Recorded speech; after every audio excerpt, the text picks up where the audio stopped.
यो रातको समयमा तिमी रमा मेरो लाइफको बेस्ट टाइम भन्छु म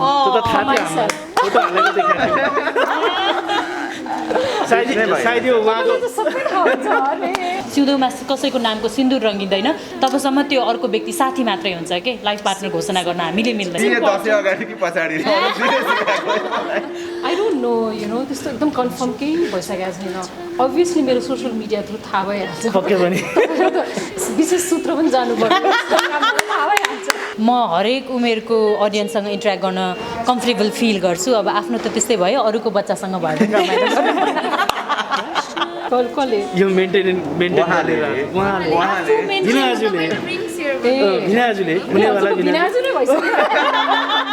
you got grow up girl हेर्नु है दुईजना केटीसँगै बसेर केटाको मात्र कुरा गर्छ भन्ने मानसिकताबाट आई थिङ्क जो विनर हुनुहुन्छ उहाँ नै एकदमै धेरै मलाई मनपर्छ स्पेसली उहाँ जुन पारस अनि हेर बोयफ्रेन्डको मात्र कुरा गर्नु हुँदैन नानी घरभित्र के सल्लाह हुन्छ भनेर बाहिर समाजमा आएर हल्ला गरेर कहाँ घर ठिक छ त नि होइन अब यस्तो मेन्टेन गर्नुभएको खतरा जिरो फिगर बनाउनु यस्तो यो केही चीजको तयारी हो कि क्या हो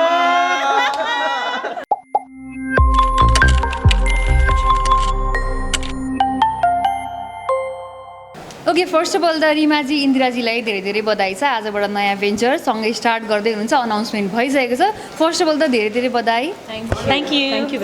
र यो प्रोजेक्ट नेपालको चाहिँ one of the biggest reality so भनेर आजबाट अनाउन्स गरिसक्नु भएको छ कतिको एक्साइटेड हुनुहुन्छ सारेगामापालाई लिएर यहाँ भेरी मच अफकोर्स किनभने बच्चाहरूको सो हो होइन अनि आई थिङ्क म्युजिक भन्ने चिज चाहिँ सानो उमेरबाट सुरु गऱ्यो भने धेरै राम्रो हुन्छ सो त्यस कारणले बच्चाहरूको भएको कारणले चाहिँ आइएम सुपर एक्साइटेड हजुर यता रिमाजीलाई सोध्छु म म्युजिकसँग कसरी आफू कनेक्टेड फिल गर्नुहुन्छ अब म त मेरो रियालिटी सोको करियर नै म्युजिकल सोबाट सुरु भएको भएर ब्याक टु होम जस्तो फिल भइरहेछ होइन अनि त्यो बाहेक चाहिँ बच्चाहरूसँग काम गर्नुपर्ने भएर अब अहिले त हामी लाइफमा यस्तो स्टेजमा छौँ जहाँ चाहिँ धेरै रेस्पोन्सिबिलिटीहरूसँग डिल गरेर आउँछौँ so finally I will get to enjoy त्यो बाल्यकालको मोमेन्ट्सहरू भन्ने कुराले चाहिँ म एक्साइटेड छु बच्चाहरूसँग जुन कतिको कोअर्डिनेटेड या त कतिको कनेक्टेड फिल गर्छु जस्तो लाग्छ यहाँहरू दुवैजनालाई कतिको हुन्छ नि मलाई चाहिँ बच्चाहरूले मन पराउँछ म पनि मन पराउँछु लेट्स सी अब उनीहरूसँग धेरै इन्टरेक्सन गर्न चाहिँ पाएको छैन अहिले अनेस्टली जस्ट जुम कलहरूबाट मात्रै बढी कुराहरू हुने होइन तर आई टेल यु हाम्रो बेलाभन्दा these kids are very confident एकदमै त्यो चाहिँ एकदम मन परिरहेछ मलाई रिमाजीलाई के छ हुन्छ नि कतिको कनेक्टेड फिल गर्नुहुन्छ बच्चाहरूसँग कोही चाहिँ बच्चा भन्दै धेरै चकचके भएर चाहिँ अलिकति अनोइड फिल हुन्छ नि कसैलाई मलाई त मनपर्छ बच्चाहरू एकदमै मनपर्छ on top of it I think म हरेक उमेरको अडियन्ससँग इन्टरेक्ट गर्न कम्फर्टेबल फिल गर्छु अब आफ्नो त त्यस्तै भयो अरूको बच्चासँग भयो आफै बच्चा छु जस्तो चाहिँ कति लाग्छ तपाईँहरू आफै बच्चा छु जस्तो छु जस्तो त होइन बच्चा बन्ने प्रयास चाहिँ गरेर आएको छु आज दिवानमा हेयर कट गरेर आएको छु आयो थ्याङ्क यू रिमा चाहिँ आज अझसम्म पनि कमेडी च्याम्पियनको त्यो ह्याङ चाहिँ उत्रेको छैन जस्तो लागिरहेको छ यस्तो हेर्दाखेरि जुन तरिकाले पन्च लाइन दिइराख्नु भएको छ होइन उत्रिसक्यो नि अहिलेसम्म टु बी अनेस्ट हिजो भर्खर हामीले फिनाले अनाउन्समेन्ट गऱ्यौँ होइन त्यो भएर राम्ररी रेस्ट पनि गरेको छैन उड्दा उड्दै आउँदाखेरि हुन्छ नि एउटा सिटीमा सुतेर अर्को सिटीमा उठेको जस्तो फिल भइरहेछ मलाई चाहिँ एउटा प्रोजेक्ट चाहिँ एन्ड गरेर सुतेको थियो बिहान उठ्दा अर्को प्रोजेक्टको अनाउन्समेन्ट भइरहेछ so not hang over but then same जब हो in a with a different team in a different way मात्रै टिम पनि अलमोस्ट सेमै हुनुहुन्छ यहाँ आसिफजी मात्रै मिस हुनुभएको छ है नत्र भने त सबैजना एउटै टिम हुनुहुन्छ नि होइन त्यो कस्तो फिल हुँदो रहेछ त्यही एउटा टिम चाहिँ फेरि यो अर्को उसमा रियालिटी सोमा आउनु भएको छ होइन कतिको एउटै यस्तो फिल भएको छ यो माहौल हामीलाई चाहिँ अब हामी सबैले स्टार्टअप नै आइडलबाट गरेको कारणले गर्दा इट्स लाइक अ फ्यामिली के त्यो हामी सबैको लागि नयाँ थियो हामी आफै पनि सिक्दै थियौँ होइन अनि luckily it turned out to be one of the best team के सोफार हामीले जति पनि रियालिटी सोज हेर्छौँ त्यो कारणले गर्दा म अब बच्चाहरूसँग काम गर्ने आफ्नो ठाउँमा त्यो एक्साइटमेन्ट छ सारेगामा वेन इट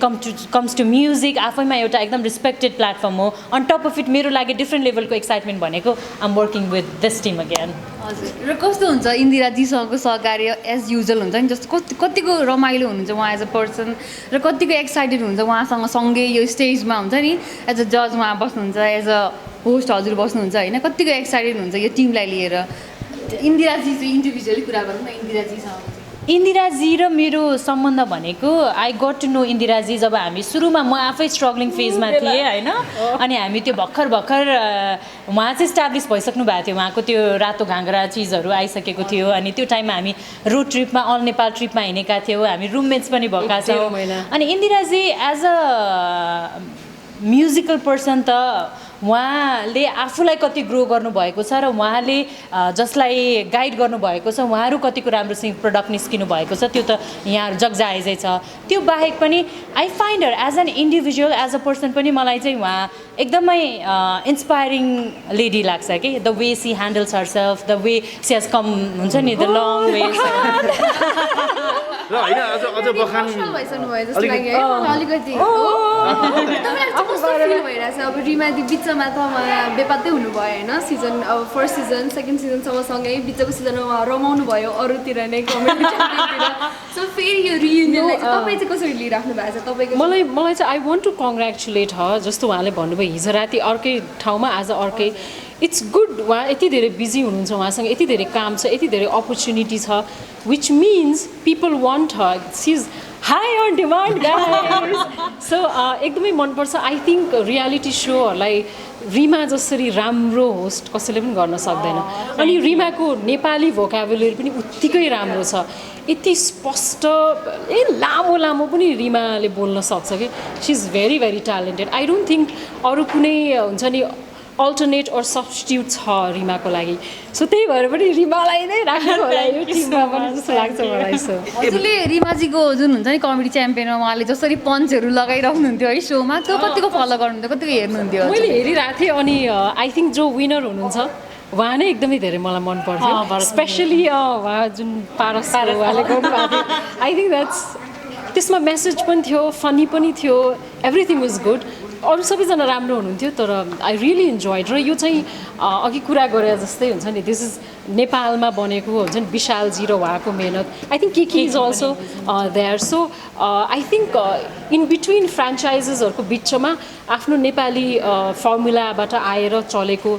यो हो सो आई थिङ्क त्यो एउटा सुरुवात भइसकेको छ जस्तो लाग्छ मलाई so I would like to congratulate the team I think she should be there यो स्केड्युल मिलाएर again she should join champion पनि जस्तो लाग्छ कमेडी च्याम्पियन जस्तो नि रिमाजी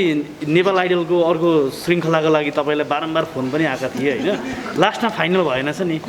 के भयो होला त्यो भनिदिनु मिल्छ खोल्न मिल्छ यस्तो हो त्यो प्रोफेसनल भित्री ट्रिक्सहरू त सबै आएर बाहिर घरभित्र के सल्लाह हुन्छ भनेर बाहिर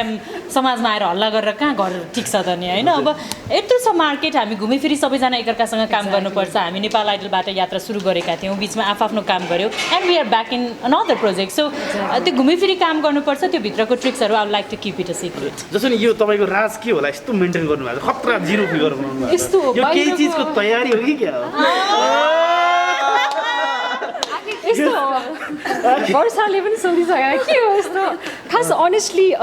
धेरै हिँडिन्थ्यो बाहिर होइन लेडिज बाहिर हामीले खाना खायो भने एकदम छिटो हामीलाई लाग्दो रहेछ कि जिउ